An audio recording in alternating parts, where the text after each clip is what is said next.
हाय, नमस्कार। स्टार्ट करते हैं आज का सेशन। नंबर जो क्लास है वो है 212 212 और वोकैब मंत्रा जो हमारी बुक है जिसकी पीडीएफ आपको इस टेलीग्राम के लिंक में मिल जाएगी, वो वहां से आप देख सकते हैं। डे 29 है उसका। शुरू करते हैं। फर्स्ट वर्ड है एस्पेक्ट। एस्पेक्ट का मतलब चेहरे की बनावट हो सकती है, राइट? जो चेहरे की बनावट है या किसी चीज की अपीयरेंस है, उसको आप क्या कह सकते हो? एस्पेक्ट। बिल्कुल सही। एक बार फिर से बोलेंगे, बोले एस्पेक्ट। राइट, वर्ड आ गया एस्पेक्ट। इसका मतलब व्हाट वी कैन से, जैसे चेहरे की बनावट है, जो चेहरे की बनावट है या कोई रूपरेखा, चेहरे की बनावट या रूपरेखा, दैट इज कॉल्ड एस्पेक्ट। तो फेस, लुक, एयर। एयर का मतलब कई बार, रूपरेखा मतलब कई बार एयर का मतलब घमंड से भी लिया जाता है कि व्यक्ति कुछ ऐसी रूपरेखा दिखा रहा है जैसा वो है नहीं, राइट? तो कहते भी क्या दिखाना चाहते हो, मतलब क्या बनावटीपन दिखाना चाहते हो, तो कहते व्हाट आर यू एयरिंग। बोलो, मतलब चेहरे की बनावट या रूपरेखा किसी चीज की, उसको बताया जाता है ना? तो बोले एस्पेक्ट। बोले इट हैज मैनी एस्पेक्ट्स। कहते हैं इसके बहुत सारे पहलू हैं, यानी कि आप पहलू भी कह सकते हो कि बहुत सारे जो पहलू नहीं होते, कहते इसके बहुत सारे पहलू हैं। बोले इट हैज मैनी एस्पेक्ट्स। अगर आपको ढंग से इंग्लिश आ जाए तो क्या इसका एक ही फायदा है या मेनी एस्पेक्ट्स? इसके फायदे आपको बहुत सारी जगह दिखाई देंगे, यानी कि इसकी अपीयरेंस बहुत जगह होगी, ये बहुत जगह फेस करके आपके सामने आ जाएगा, मतलब बहुत फायदा देगा, राइट? बोले learning English has many aspects, यानी कि बहुत तरीके से आपकी एयर को, मतलब आसपास की ऑरा को, आपके लुक को, आपके चेहरे के एक्सप्रेशंस को, अपीयरेंस को। और ये है बेटा काउंटेनेंस, जिसका सही मतलब यही होता है। काउंटेनेंस का मतलब चेहरे की बनावट होती है, राइट? जब कोई क्रिमिनल कोई क्राइम करके जाता है, जब भी कोई क्रिमिनल क्राइम करके जाता है तो जो मैप बनाया जाता है, तो मैप में क्या बनाया जाता है? बोलो countenance, right? When we make a map of any criminal we try to catch the countenance of that person, यानी कि उस व्यक्ति की काउंटेनेंस को पकड़ने की कोशिश करते हैं। इसका मतलब किसको? चेहरे की बनावट को पकड़ने की कोशिश करते हैं, राइट? बोले aspects, we try to catch the countenance of that criminal, right? Countenance, aspect, feature. इसमें से जो हमारे काम के हैं, एक वर्ड एस्पेक्ट आया, बहुत अच्छा शब्द है, बहुत अच्छा शब्द है। अपीयरेंस कॉमन शब्द है, फेस कॉमन शब्द है, एयर कॉमन शब्द है, एक ये शब्द बहुत अच्छा है, यानी कि दो ही शब्द है जो मेरे काम के हैं, बाकी और सब तो कॉमन है। ये किसी काम का नहीं मानूंगा मैं, ये किसी काम का नहीं। क्यों? एक लेवल नहीं है इनका। फीचर भी कहते हैं it has many features, it has many aspects. Learning English has many aspects, right? Aspects, रूपरेखा, पहलू बहुत सारे, तो फीचर वही है। एक जरा वाक्य लेते हैं। Are you ready? वाक्य जरूर लिखिएगा। मैंने कहा वकैब कोई नहीं लिखी, कोई बात नहीं, कोई दिक्कत नहीं, नो प्रॉब्लम एट ऑल। मेरा लेना देना हमेशा सेंटेंस पर फोकस होता है बेटा। You have to pay attention on the sentence only. अगर आप सेंटेंस पे ध्यान से फोकस कर ले जाओ तो फिर शब्द अपने आप से पकड़ में आने लग जाएंगे, right? See the bigger chunk, see the bigger picture, तो छोटी पिक्चर तो उसमें समाई जाएगी, and bigger picture is the complete sense. अब यहां पे दो वर्ड है, एक है एस्पेक्ट और एक है हरक्यूलियन टास्क, राइट? जैसे लोगों को लगता है कि learning English is a Herculean, बिल्कुल इज अ हरक्यूलियन टास्क। और ये बी क्यों लगा दिया गया है? क्योंकि वर्ब की जरूरत थी और हरक्यूलियन टास्क कोई वर्ब नहीं थी। Are you getting, not getting? It is Herculean task. कोई चीज बहुत मुश्किल है, हरक्यूलियन का मतलब डिफिकल्ट। कोई चीज अगर बहुत मुश्किल है उसको हरक्यूलियन कह दिया जाता है बेटा। बोले हरक्यूलियन। भाषा सीखने के लिए दो ही चीजें चाहिए, एक शब्द और एक वाक्य। बोले इन द फर्स्ट एस्पेक्ट, यानी कि पहली ही रूपरेखा में, पहले ही पहलू में, पहली ही बनावट में ये ऐसा लग रहा है। बोले in the first aspect this seems to be Herculean task. वाक्य कोई मत छोड़ देना बेटा, सेंटेंस कोई नहीं छोड़ना है। अगर सेंटेंस छोड़ दिया तो फिर ऑल इन वेन, फिर करी कराई मेहनत पर पानी फिर जाएगा। सेंटेंस नहीं छोड़ना। वकैब छोड़ दी, और तो दो ही वकैब मिली थी हमें लिखने की, एक दो ही शब्द मिले थे, एक तो एस्पेक्ट मिला था और एक इसमें भी क्या ही लेजीनेस है, ये दो तो लिख ही लेनी है और सब छोड़ दिए, बेशक छोड़ दो कोई दिक्कत नहीं, पर मुझे ये दो शब्द चाहिए जो अच्छे हैं, क्योंकि ये कॉमन वाले तो याद है ही आपको, राइट। तो फोकस जिस पे करना है इन पूरे वर्ड्स में वो इस पे और इस पे करना है। बोले, मेरे साथ बोलेंगे, बोले in this first aspect this seems to be a Herculean task. ऐसी कौन सी चीज दुनिया की है बेटा जो पहले एस्पेक्ट में हरक्यूलियन नहीं लगती? ये तो एक आर्य सत्य है, ये तो एक आर्य सत्य है बेटा। बोले there is nothing in the world which is not a Herculean task in its first aspect. In its first aspect, ऐसी दुनिया की कोई चीज नहीं है जो पहले ही पहलू में तुम्हें मुश्किल ना लगे, चाहे साइकिल चलाना हो, चाहे पैरों पे चलना हो, चाहे खुद ऊपर उस दीवार जाना हो, ये छोटा सा काम। तो कहते सर एग्जाम तो बड़ा मुश्किल है। अरे भाई पहले पहलू की बात कर रहे हो, पहला पहलू हमेशा ही मुश्किल होता है। बोलो बात समझ में आई कि नहीं आई? बस घबराना नहीं है, चलते रहना है। तो हमें एक वर्ड मिला, बोले एस्पेक्ट, काउंटेनेंस, हरक्यूलियन टास्क। क्या मतलब होता है हरक्यूलियन टास्क का? डिफिकल्ट टास्क, जैसे कि इंग्लिश बोलना बच्चों का खेल है, इट्स डाइम अ डजन बोलो, या फिर हरक्यूलियन टास्क नहीं, बहुत आसान है, बहुत इजी है, राइट, सब मन का फेर है। Are you getting not getting? बहुत अच्छे। अगला वर्ड है, बोले कोइंसिडेंस। ये वर्ड बड़ा कॉमन है पर स्पेलिंग में गड़बड़ करते हैं बच्चे। जैसे को है, इन है, सी है, डेन है और स है। बोले को इन सी डेन स। स्पेलिंग में हमेशा बच्चे गलती करते हैं, तो ध्यान से इसको तोड़ लिया करो। जैसे को आ गया, इन आ गया, सी आ गया, डेन आ गया और फिर स आ गया। बोले कोइंसिडेंस। ये इतना कॉमन वर्ड है कि किसी काम का नहीं। आप जानते हैं कि इसका मतलब संयोग है। भाई संयोगवश कोई काम घटित हो गया। कहते एक संयोग हुआ, कहते there was a coincidence, I came across my old friend. एक संयोग हुआ कि अचानक से मेरे दोस्त से मेरी, राइट, बोले कोइंसिडेंस। इसका मतलब संयोग है, कोइंसिडेंस का मतलब कोइंसिडेंस होता है। वेरी गुड, शाबाश बेटा। चांस किसी काम का नहीं, कॉमन शब्द है। बाय चांस बोलते हैं ना कि भाई बाय चांस कोई चीज हो गई। ये वर्ड बड़ा प्यारा है, लिख लेंगे। बोले क्विर्क। अरे भाई एकदम से लकी हो गए, एकदम से तुक्का लग गया, तो कहते क्विर्क। कोई जड़ी बूटी सी काम कर गई, बोले क्विर्क, राइट। कहते सर अजय सर की जड़ी बूटी काम करती है ना। भाई ऐसा मैं कोई बाबा नहीं हूं। जो बच्चे मेहनती है उनके लिए मैं सब कुछ हूं, और जो बच्चे कामचोर है उनके लिए मैं कुछ भी नहीं हूं। Are you getting not getting? Depend करता है चाकू खूनी के हाथ में है या फिर चाकू डॉक्टर के हाथ में है। अगर चाकू डॉक्टर के हाथ में है तो मैं वो हूं, पर खूनी के हाथ में तो फिर काहे का? Are you getting not getting? बिल्कुल सही। बोले क्विर्क। लक कितना कॉमन शब्द है। संयोगवश, भाग्यवश कोई चीज हो जाती है। लक किसी काम का वर्ड नहीं। फेट अच्छा शब्द है भाग्य के लिए, संयोग के लिए। फ्लूक बड़ा अच्छा शब्द है। हैपेंस्टेंस, अरे बहुत कमाई कराई भाई, अरे इस वर्ड ने तो अच्छी कमाई दी हमें, अच्छे शब्द दिए। कमाई नंबर एक। ये तो कोइंसिडेंस तो खैर स्पेलिंग का है, वैसे कॉमन शब्द है ये। अरे तुम्हें तो पता ही है कोइंसिडेंसली कितना बोलते हैं, राइट। कोइंसिडेंस हो गया, ये किसी काम का नहीं है। हाँ ये बहुत अच्छा शब्द है भाई, अरे ये बहुत अच्छा शब्द है भाई, अरे ये बहुत अच्छा है। बोलो हैपेंस्टेंस। और ये जो ब्रैकेट में है ये इसके उल्टे शब्द हैं। संयोगवश या भाग्यवश कुछ नहीं हुआ। प्लेज का मतलब अरे भाई संकल्प से सिद्धि तक हम गए हैं, हमने कोई भाग्य का सहारा थोड़ी लिया है। बोलो प्लेज का मतलब संकल्प है। जैसे मैं कह सकता हूं you have taken pledge for improving English.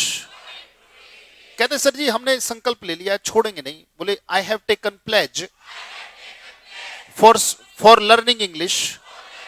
संकल्प से सिद्धि की ओर गए हैं। हमने किसी कोइंसिडेंस का, हमने किसी क्विर्क का, किसी फ्लूक का, किसी फेट का, किसी हैपेंस्टेंस का सहारा नॉट टेकन, नहीं लिया। Are you getting not getting? बहुत अच्छे, बहुत बढ़िया। अब देखो जरा वाक्य पर आ गए। जैसे वाक्य कहता है, बोले बाय द फ्लूक। क्या मैं इसको तुक्का कह सकता हूं? कहते भी एक तुक्का लग गया। By the fluke the punter. ये जो पंट शब्द है ना, ये बड़ा प्यारा शब्द है। इसका मतलब है दलाली करने वाला, दलाल। जो दलाली खाता है, दलाली करता है, उसे पंट बोलते हैं। मतलब दलाली करना पंट है, ये काम है। जैसे पढ़ाना टीच और पढ़ाने वाला टीचर। तो दलाली करना पंट और करने वाला, ये जो मैच फिक्सिंग वगैरह करते हैं, जो ये क्रिकेट में क्या बोलते हैं उसको, सट्टेबाजी जो करते हैं, सटोरिये जो होते हैं, उनमें पंटर होता है साहब। तो पंटर करता क्या है, दलाली ही तो करता है एक तरीके से, भाई इस टीम पर मेरा ये लगा दो। तो ये सारे पंटर हैं जो खेलते हैं, जो मैच फिक्सिंग वगैरह करवाते हैं। Getting not getting? वो पंटर होते हैं, बिल्कुल सही बोले। By the fluke the punter progressed, कहते भाई साहब तुक्का ऐसा लगा, संयोग ऐसा बना, भाग्य ऐसा जगह के जो पंटर है, बोले progressed by leaps and bounds. Progressed by अगर नहीं दिख रहा है तो हम इसको थोड़ा सा इधर कर लेंगे, कोई दिक्कत नहीं है, इधर आ जाओ भाई। बोले बाय लीप्स एंड बाउंड्स, बोलो बाय लीप्स एंड बाउंड्स। इसका मतलब है दिन दूनी रात चौगनी, यानी कि फास्ट प्रोग्रेस, बहुत तेजी से ग्रो करना, बहुत तेजी की जो ग्रोथ है। जैसे आपने कहा माय इंग्लिश इज इंप्रूविंग, बोलो बाय लीप्स एंड बाउंड्स। इसका मतलब बहुत तेजी से, दिन दूनी रात, राइट। तो जब कहते हैं दिन दूनी रात, बिल्कुल सही बोले। माय बिजनेस इज ग्रोइंग, बोलो बाय लीप्स, हाँ कहते भाई दिन दूनी रात चौगनी। My business is growing, my business is growing, my business is growing by, और अगर हो गया तो my business has grown by leaps and bounds. Are you getting not getting? अगर मेहनत करोगे, बोले if you work hard you grow by, तो दो शब्द आए, मैंने कहा बाय द फ्लूक। फ्लूक का मतलब तुक्का हो गया, चांस हो गया, संयोग हो गया, भाग्य हो गया, हैपन्स्टेंस हो गया, फ्लूक हो गया, क्विर्क हो गया, जो भी आप कहना चाहो। पंटर ने यानी कि दलाल ने, जो कि सटोरी जो फिक्सिंग करते हैं, उन्होंने प्रोग्रेस की। कैसे प्रोग्रेस की? क्या slow progress? By leaps and bounds. अगले वर्ड पर चलते हैं, जरा बताओ पहला वर्ड हमने क्या सीखा? हाँ शाबाश, एस्पेक्ट सीखा, उसमें काउंटेनेंस सीखा। दूसरा क्या सीखा आपने? अच्छा अच्छा, कोइंसिडेंस सीखा। अब हम तीसरे पर बढ़ गए। Are you ready? चलो अगला वर्ड है बेटा, बोले कंपोजर। कंपोजर का मतलब मन की शांति होता है बेटा। कंपोजर का मतलब है मन की शांति, यानी कि peace of mind. Peace of, जो मन की शांति है, that is called composure, right. बोले कंपोजर हर एक व्यक्ति चाहता है। क्या चाहता है? बोलो कंपोजर। काहे बोलते हो पीस ऑफ माइंड जब हमारे पास अच्छा शब्द है? हर एक व्यक्ति क्या चाहता है? बिल्कुल सही। हर एक व्यक्ति अंततो गत्वा लास्ट में जीवन में चाहता है कि मेरी जीवन में क्या आ जाए, जिसको हमने क्या कहा, कामनेस। किसी काम का वर्ड नहीं, बेशक से आगे काम ही लिखा हुआ है। क्यों काम का नहीं? अरे भाई जानते हैं। Are you getting not getting? अगला वर्ड है, बोलो सेल्फ पोजेशन, यानी कि व्यक्ति आत्म, राइट, व्यक्ति जो है वो आत्मरक्षित है, यानी कि व्यक्ति अपने अंदर उसकी सेल्फ पोजेशन की भाव है, यानी कि खुद को संभाल के रखता है, खुद का पोजेशन किसी और को नहीं देता, खुद का अधिकार किसी और को नहीं देता, किसी का गुलाम नहीं हो जाता, सेल्फ पोजेशन रखता है, तो मन की शांति रहेगी। Are you getting not getting? अगला वर्ड है बेटा, बोलो सेरेनिटी। बिल्कुल सही, सरीन शब्द माने मन की शांति, सेरेनिटी बहुत अच्छा शब्द है बेटा। गॉड ग्रांट मी कंपोजर, हे ईश्वर मुझे शांति दो। God grant me, God grant me क्या? Composure, serenity. ये भी बड़ा प्यारा शब्द है, क्या? शाबाश, बोलो ट्रैंक्विलिटी। बोलो ये वर्ड बड़ा प्यारा, ये वर्ड बड़ा प्यारा, ये वर्ड, 3 वर्ड सीखने को मिले भाई, यानी कि 3 बीज मिले, इनको वाक्य बना लेंगे तो वृक्ष बन जाएगा इनसे, राइट। कंपोजर बड़ा अच्छा शब्द, मन की शांति। एजिटेशन और एंगर, अभी जो किसान आंदोलन हम देखने को मिला हमें, तो क्या किसानों में कंपोजर है या एजिटेशन है? जो किसान बॉर्डर पर रोक दिए गए हैं, क्या वो कंपोजर से रुके हुए हैं या फिर एजिटेशन है? बिल्कुल सही। तो हम कहेंगे the farmers are protesting with composure या विद एजिटेशन, बड़े एग्रेशन और गुस्से के साथ। एजिटेशन भी अच्छा शब्द है। अरे 4 वर्ड्स मिले, 1 मिला, 2 मिले, 3 मिले और 4 मिले, ये उल्टा शब्द है एजिटेशन इसका। अब जरा वाक्य लेते हैं बेटा, जरा वाक्य देखते हो, और वाक्य जरूर लिखना बेटा, सारे शब्द छोड़ दो पर वाक्य जरूर लिखो। लिखो the helter skeletal of business, यानी कि बिजनेस की जो उथल पुथल है, जो उथल पुथल है उसको हम क्या कहते हैं? Helter skeletal.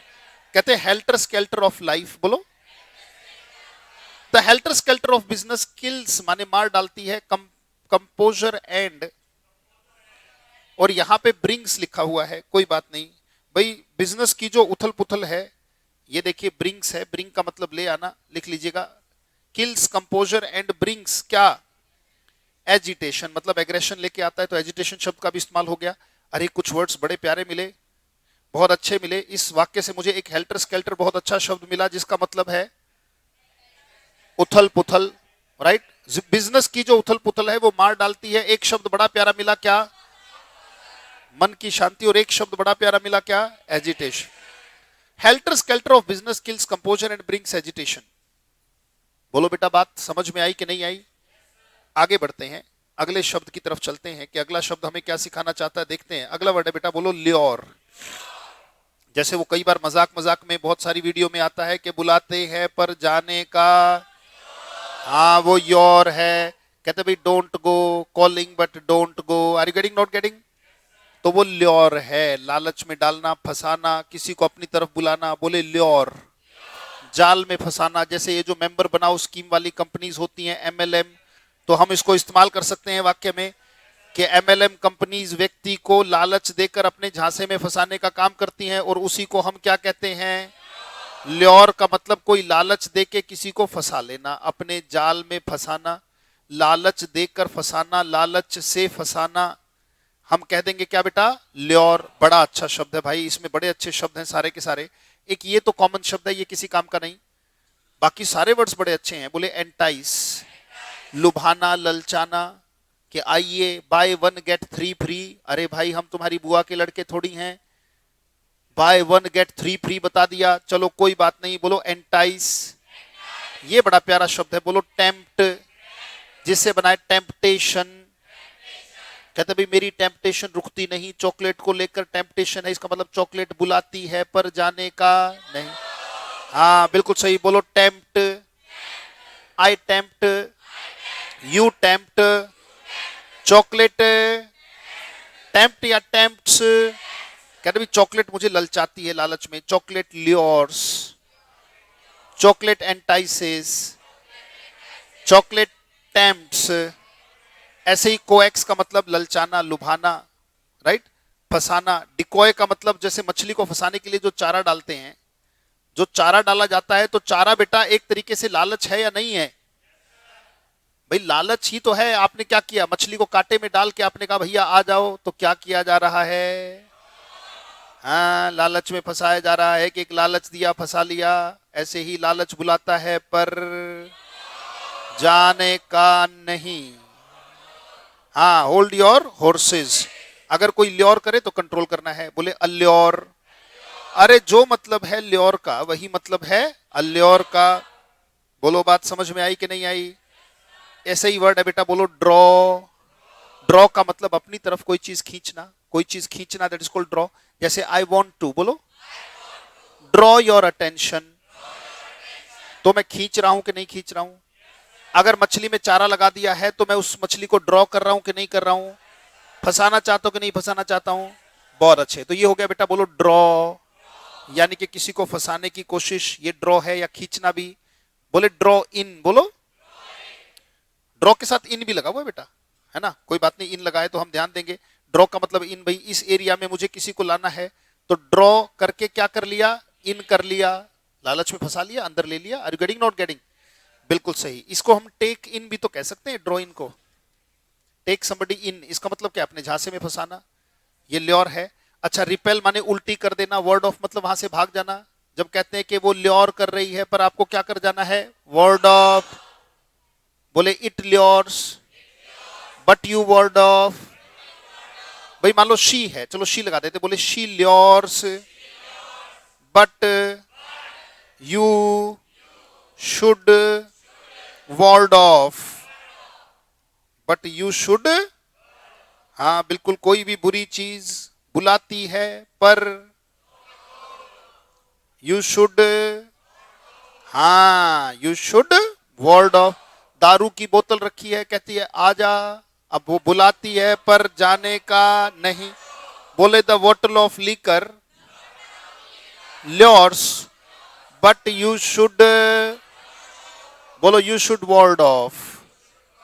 बहुत अच्छे। अगला शब्द आ गया बेटा, रिपेल का मतलब उल्टी करने का जब मन करता है। भाई लालच तो तभी है जब अट्रैक्टिव लगे, और किसी चीज को देख के उल्टी करने का मन करे तो क्या वो अट्रैक्ट करेगा? क्या वो अट्रैक्ट नहीं करेगा, वो ल्योर नहीं करेगा। रिपेल का मतलब उल्टी करने का मन करना। वाक्य लेते हैं, वाक्य बहुत जरूरी है। बोले if your product does not lure public, अगर ये पब्लिक को अट्रैक्ट नहीं कर पाया, क्योंकि इसका एक मतलब अट्रैक्ट भी तो है बेटा। अगर तुम्हारा प्रोडक्ट, बेटा सेंटेंस बहुत जरूरी है, शब्द की कोई बात नहीं, पर वाक्य के लिए कोई माफी भी नहीं है।